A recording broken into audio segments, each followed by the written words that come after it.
Bismillahirrahmanirrahim. Nahmaduhu wa nusalli ala rasulil karim. Amma ba'd.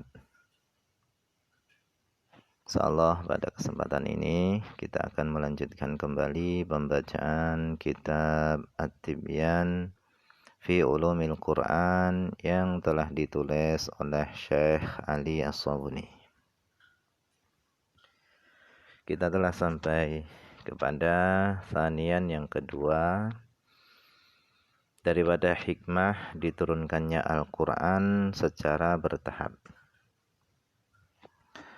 Amal hikmatu tsaniyah, adapun hikmah yang kedua, kenapa Al-Quran diturunkan secara bertahap, wahia, adapun hikmah yang kedua adalah at-talatufu bin Nabi, yaitu karena bersikap lembut terhadap Nabi.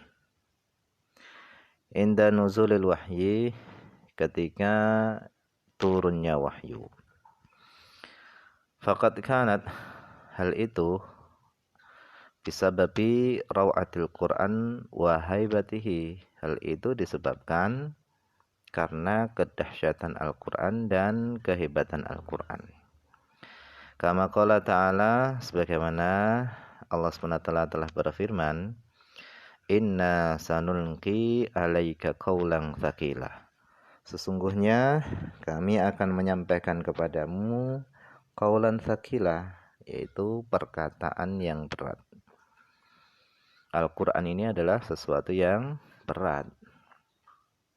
Fal-Quran, maka adapun Al-Quran, kama huwa maktubihi, sebagaimana hal itu adalah telah dipastikan, Al-Quran itu adalah kalamullah al-mu'jizu, kalam Allah yang merupakan mukjizat, alladzi lahu jalalun wa waqarun, yang mana Al-Quran tadi itu memiliki keagungan dan kebesaran. Wa haibatun, dan juga memiliki kehebatan, wa raw'atun, yaitu memiliki juga kedahsyatan.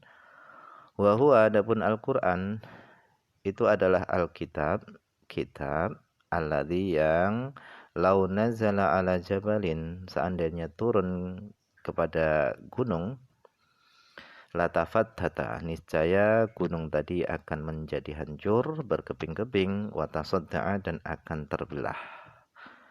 Kenapa? Min haibatihi wa jalalihi, itu dikarenakan kehebatan Al-Quran dan kebesaran Al-Quran. Kama qala ta'ala, sebagaimana Allah SWT telah berfirman, law anzalna hadzal qur'ana ala jabalin la ra'aitahu khashi'an mutasaddian min khasyatillah. Law anzalna hadzal qur'ana, seandainya kami menurunkan Al-Qur'an ini ala jabalin, kepada gunung, la ra'aitahu, niscaya engkau akan melihat gunung tadi khasyian, tertunduk, mutasaddian, terbelah, min khasyatillah, karena takut kepada Allah. Fa kaifa idzan bi qalbin nabi ar-raqiq, maka bagaimana jadinya jika Al-Qur'an tadi turun kepada hatinya Nabi yang lembut. Hal yastati'u, apakah mampu ayatalaqqa, hatinya Nabi itu menerima jami Al-Quran, seluruh Al-Quran, duna ayata'athara, tanpa hatinya Nabi itu mendapat pengaruh atau terpengaruh, wayat toriba, dan tanpa hatinya Nabi itu merasakan kegoncangan, wayash'ura, dan tanpa hatinya Nabi itu merasakan birawatil Quran, kedahsyatan Al-Quran, wajalalihi, dan kebesaran Al-Quran. Walaqad awdahat, dan sungguh telah menjelaskan, siapa as-sayyidatu Aisyatu, Sayyidah Aisyah telah menjelaskan halata Rasul, keadaan Rasul, kondisinya Rasul, hina yanzilu alaihil Qur'anu, ketika turun kepada beliau Al-Quran. Wa ma yulaqihi, dan apa saja yang beliau hadapi, min syiddatin, daripada kedahsyatan, wa haulin, dan kengerian, min athari tanzil, itu karena pengaruh turunnya daripada wahyu. Faqalat, kemudian Sayyidah Aisyah berkata, kama rawahul Bukhari, sebagaimana yang telah diriwayatkan oleh Imam Bukhari. Walaqad ra'aituhu, kata beliau, sungguh aku melihat Rasul hina yanzilu alaihil wahyu, ketika turun kepada beliau wahyu, fil yaumi syadidil bardi, pada hari yang sangat dingin, fayafsimu anhu, kemudian wahyu tadi terpisah dari Nabi, ayan fasilu, wa inna jabinahu, dan sesungguhnya jabinahu, yaitu jidatnya Nabi, itu la yatafassadu arokon, yaitu jidatnya Nabi itu bercucuran keringat. Yatafassadu ay yatasabbabu arokon, bercucuran keringat. Hal itu min syiddatil wahyi, itu dikarenakan dahsyatnya wahyu, wawat atihi, ya sama dahsyatnya wahyu ala Nabi SAW, atas Nabi Muhammad SAW. Jadi hikmah yang kedua ini adalah karena bersikap lembut kepada Nabi Muhammad SAW. Nah, kenapa Al-Quran diturunkan secara bertahap, tidak sekaligus? Jawabannya yang kedua, karena bersikap lembut kepada Nabi Muhammad SAW. Karena Al-Quran ini adalah sesuatu yang berat. Seandainya Al-Quran itu diturunkan sekaligus kepada Nabi, maka Nabi akan merasakan sangat kepayahan. Salisan yang ketiga, hikmah yang ketiga adalah wa ammal hikmatu salisah, adapun hikmah yang ketiga, kenapa Al-Quran diturunkan secara bertahap, wahya, adapun hikmah yang ketiga adalah at-tadarruj, yaitu bertahap bertahap fi tasyri'il ahkam, di dalam pensyariatan hukum-hukum. Faqad kanat, sungguh adanya hikmah yang ketiga ini jaliyatan, jelas, wadihatan, sama jelas, haitsu, di mana salakal Qur'anul karimu ma'al basyariyah, Al-Quran itu telah membawa umat manusia, khosatan, khususnya minhum, di antara mereka, al-Arab, orang-orang Arab. Al-Quran membawa umat manusia tariqal hikmah, kepada jalan hikmah. Fafatamahum, kemudian Al-Quran memisahkan mereka anisyirki, daripada kesyirikan. Wa ahya qulubahum, kemudian Al-Quran menghidupkan hati-hati mereka binurul iman, dengan cahaya keimanan. Wa gharasa, dan Al-Quran itu menanamkan fi nufusihim, di dalam jiwa-jiwa mereka, hubballahi wa rasulihi, cinta kepada Allah dan cinta kepada Rasulnya. Wal imana, dan Al-Quran juga menanamkan keimanan, bil ba'thi, dengan adanya kebangkitan, wal jazai, dan dengan adanya balasan. Tsumman taqala bihim ba'da hadhil marhalah, kemudian Al-Quran membawa mereka, memindahkan mereka setelah tingkatan ini. Al-Quran memindahkan mereka kepada marhalata tathbiti ta'imil Islam, yaitu kepada tingkatan menetapkan, mengokohkan tiang-tiang keimanan. Ta'imil iman, yaitu tiang-tiang keimanan. Ilal ibadat, kepada ibadah-ibadah. Fabada'ahum, kemudian Al-Quran memulai kepada mereka bisolah, dengan perintah solat. Qablal hijrah, sebelum hijrah. Tsumma tsanna, kemudian yang kedua, setelah itu Al-Quran merintahkan bisaumi, puasa, wabiz zakati, kemudian zakat, fisanati tsaniyah, pada tahun yang kedua, minal hijrah, daripada hijrah. Tsumma khatama, kemudian Al-Quran menutup bil haji, dengan perintah haji, fisanati sadisah, pada tahun ke-6 minha, daripada hijrah.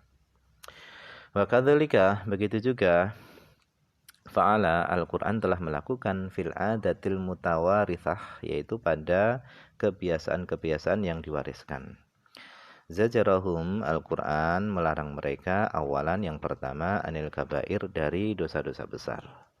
Thumma kemudian nahahum Al-Quran melarang mereka, mencegah mereka anisaghair dari melakukan dosa-dosa kecil fi syai'in minar rifqi yaitu dengan sedikit kelembutan.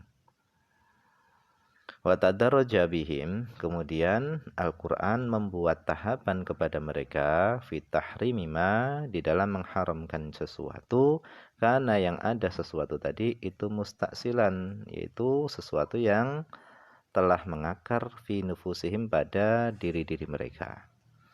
Kal khamri seperti khamar, war riba dan riba, wal maisir dan perjudian. Jadi 3 perkara ini adalah perkara-perkara yang sudah mengakar pada jiwa-jiwa orang Arab, yaitu perjudian, khamar dan riba. Al-Quran membuat tahapan kepada mereka tadarujan hakiman dengan tahapan yang bijak. Istata'ah yang mampu Al-Quran bidzalika dengan tahapan yang bijak tadi ayat tani'a mampu mencabut asyarra keburukan wal fasada dan kerusakan menjudurihi dari akar-akarnya iktilaan kamilan dengan pencabutan yang sempurna. Wal na'khud dan hendaknya kita mengambil ba'dal amsilah sebagian contoh-contoh ala dzalika tasyri'il hakim atas pensyariatan yang bijak tersebut. Alladzi yang najaha telah sukses fi fintihajihi di dalam metodenya siapa Al-Qur'anu Al-Qur'an. Fi mu'alajatil amradil ijtimaiyat di dalam menangani penyakit-penyakit masyarakat. Yaitu tahrimul khamri pengharaman Al-Qur'an. Alladzi kana da'an yang mana khamar itu adalah da'an penyakit mustasyriyan yang telah tersebar indal Arab di sisi orang-orang Arab. Kaifa bagaimana istata'a Al-Quran mampu ayamhuwahu menghapus khamar wa yaqdi alaihil islamu dan bagaimana Islam mampu memberantas khamar. Laqad intahaja Al-Qur'anu fi tahrimihi arba'a marahila. Sungguh Al-Qur'an telah menempuh di dalam pengharaman khamr itu menempuh arba'a marahila 4 tahapan. Kama huwa sya'nu sebagaimana hal itu fi tahrimi riba di dalam pengharaman riba itu juga melalui 4 tahapan. Falam yuharrimhu daf'atan wahidatan. Al-Qur'an tidak mengharamkan khamr itu sekali. Li'annahum karena sesungguhnya mereka kanu yata'atu nasyurbal khamri mereka itu melakukan minum khamr kama yashrabun al-wahidu minna al-ma'al az-zalala yaitu sebagaimana mereka minum khamr itu sebagaimana salah seorang di antara kita itu minum air tawar. Falam yakun minal hikmah maka tidak ada hikmahnya yuharrimuhu Al-Quran melarang khamr tadi alaihim ke atas mereka daf'atan wahidan 1 kali. Wa innama haramahu hanya saja Al-Quran mengharamkan khamr tadi bitadrij yaitu dengan tahapan. Fabada'a kemudian Al-Quran memulai awalan yang pertama bitanfir yaitu dengan penjauhan yaitu dengan menjauhkan minhu daripada khamr. Bitariqi ghairi mubasyarin yaitu dengan cara yang tidak langsung. Fanazala qaulu ta'ala kemudian turunlah ayat Allah SWT wa min thamaratin nakhili wal a'nabi tattakhiduna minhu sakaran wa rizqan hasana wa min thamaratin nakhili wal a'nab dan dari buah-buah korma dan anggur kalian dapat menjadikan atau membuat darinya itu sakaron sesuatu yang memabukkan warizkan hasanan dan kalian juga bisa membuat dari buah-buah tadi itu rizkan hasanan yaitu rizki yang baik. Jadi dalam ayat ini Allah menyebutkan dari buah korma dan dari buah anggur kalian bisa membuat minuman yang memabukkan dan juga bisa membuat rizki yang baik yaitu seperti selai, korma, kismis dan yang lain-lainnya.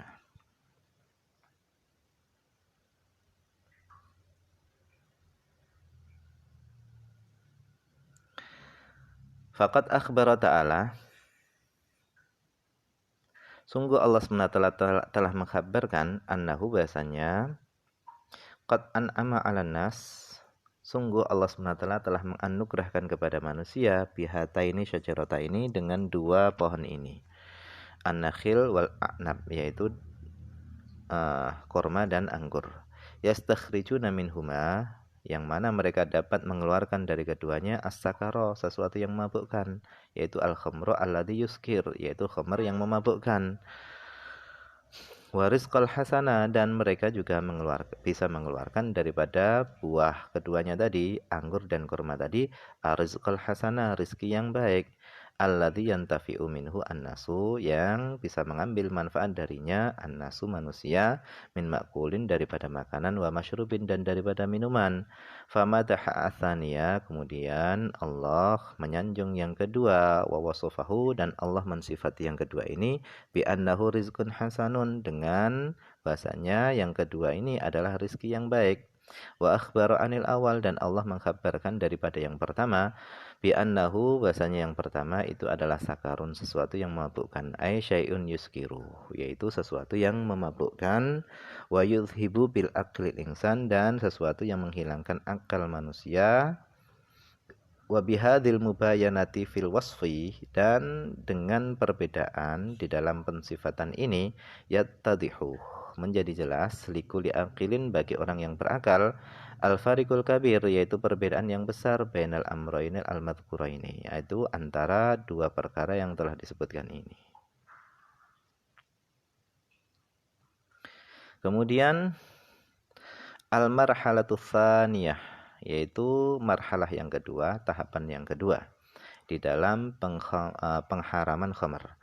Ja'a tanfirul mubashiru, yaitu datang penjauhan secara langsung, antorikil muqaranah, dari, yaitu melalui cara perbandingan al-amaliyah, yang bersifat amaliyah, baina syai'aini, antara dua perkara, yaitu syai'un fihi, sesuatu yang ada padanya, naf'un madiyun, yaitu manfaat yang bersifat materi, do'il saja, wa syai'un, dan sesuatu fihi, yang ada pada sesuatu itu, dororun jismiyun, yaitu bahaya yang bersifat jasad, wa sihhiyun, dan kesehatan, wa akliyun, bahaya yang bersifat akal, jasimun, yang besar.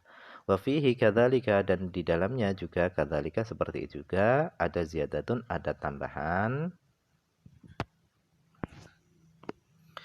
alal adratil azimah, alal adraril azimati, atas bahaya-bahaya yang besar, tambahan muhlikatun, yang membinasakan, lil insan, bagi manusia, antariki wuku'ihi, dari cara terjerumusnya seseorang, fil ithmil kabir, di dalam dosa yang besar. Istami, dengarkanlah, ila qauli ta'ala, perhatikanlah kepada firman Allah SWT. Yas'alunaka anil khamri wal maisir. Mereka bertanya kepadamu tentang khamr dan perjudian. Qul, katakanlah, fihima, di dalam perjudian dan khamr itu ithmun kabirun, ada dosa yang besar. Wa manafi'un linnas, wa manafi'u linnas, dan ada manfaat-manfaat bagi manusia.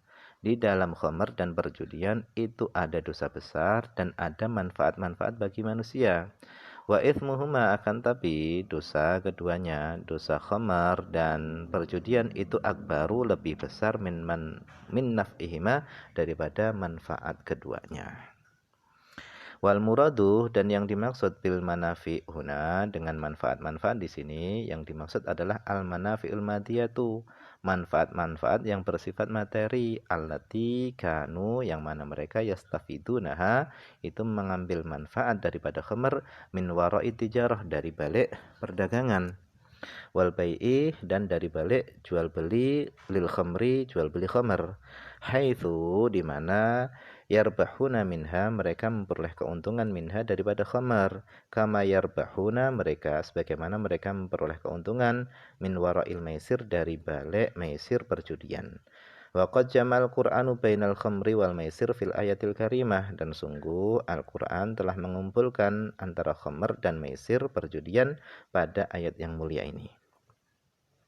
Wala syaka, dan tidak diragukan, annan naf'a fil maisir, bahasanya manfaat di dalam judi itu madiyun bahtun, yaitu hanya bersifat materi saja, haitsu, di mana yarbahu, memperoleh keuntungan, ba'dul muqamirin, sebagian orang-orang yang melakukan perjudian, Kadzalika begitu juga fil khamri. Di khamr juga ada manfaat tapi manfaatnya berupa materi saja. Qala al-alamah al-Qurtubi fi tafsirihi, telah berkata al-alamah al-Qurtubi fi tafsirihi di dalam tafsirnya inda tafsiri hadil ayah, ketika menafsirkan ayat ini. Inda tafsiri hadil ayati qaulihi ta'ala, firman Allah SWT, wa manafi'u linnas, dan di dalam khamr dan maisir tadi ada manfaat-manfaat bagi manusia. Amma fil khamri, adapun di dalam khamr itu manfaatnya adalah faribhul tijarah, itu adalah keuntungan perdagangan. Fa innahum, karena sesungguhnya mereka orang-orang Arab dahulu itu kanu yajlibunaha minasyam, mereka itu membawa khamr daripada Syam birukhsin, dengan harga yang murah.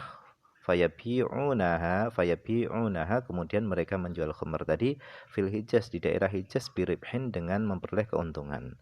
Hadza, ini adalah as-sahhu maqil fi manfaatihima, ini adalah paling sahihnya sesuatu yang dikatakan di dalam manfaatnya khamr. Wa bil muqaranati baina hadaini syai'aini, dan dengan membandingkan antara dua perkara ini, tabayyana, menjadi jelas, annal Islam, bahasanya Islam itu nafara, menjauhkan, minal khamri, daripada khamr, antariki bayani atroriha al-jasimah, yaitu melalui penjelasan bahaya-bahayanya khamr yang besar. Walakinnahu, akan tapi, lam yuharrimha, Islam belum mengharamkan khamr. Waqad ruwiya, dan sungguh telah diriwayatkan, fi sababi nuzuli hadil ayah, di dalam sebab turunnya ayat ini, anna jama'atan minal muslimin, bahasanya sekelompok jamaah daripada kaum muslimin, fihim, di antara mereka ada Umar bin Khattab, jauh, mereka datang ila Rasulillah SAW, mereka datang kepada Rasulullah SAW. Ya Rasulullah, qalu, mereka berkata, ya Rasulullah, akhbirna anil khamri, beritakan kepada kami tentang khamr. Apa itu khamr itu? Fa innaha madhabun lil akli, sesungguhnya khamr itu menghilangkan akal, wa mad ya'un lil mal, yaitu sesuatu yang menyia-nyiakan harta, wa manhakun lil jismi, dan sesuatu bisa merusak jasad. Fa'anzalallahu azza wa jalla, kemudian Allah SWT menurunkan ayat yas'alunaka anil khamri wal maisir, al-ayah. Itu tahapan yang kedua. Kemudian wa fil marhalati tsalitsah, dan di dalam tahapan yang ketiga, karena adalah tahapan yang ketiga ini adalah tahrimalil khamri, itu pengharaman khamar. Jadi pada tahapan yang ketiga ini adalah tahapan pengharaman khamr, walakinnahu, akan tapi, karena tahriman juz'ian, pengharaman tadi sifatnya adalah juz'i, belum keseluruhan. Haitsu, di mana nazala qaulu ta'ala, turun firman Allah SWT, ya ayyuhalladzina amanu la taqrabus sholata wa antum sukara hatta ta'lamu ma taqulun. Wahai orang-orang beriman, janganlah kalian mendekati sholat sedangkan kamu sedang mabuk, hatta ta'lamu, sampai kalian tahu, mata kulun, apa yang kalian baca.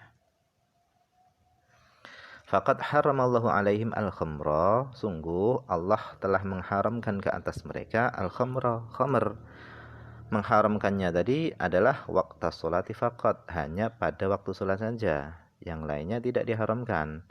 Hatta yasihu, sehingga mereka sadar, min sukrihim, daripada mabuk mereka.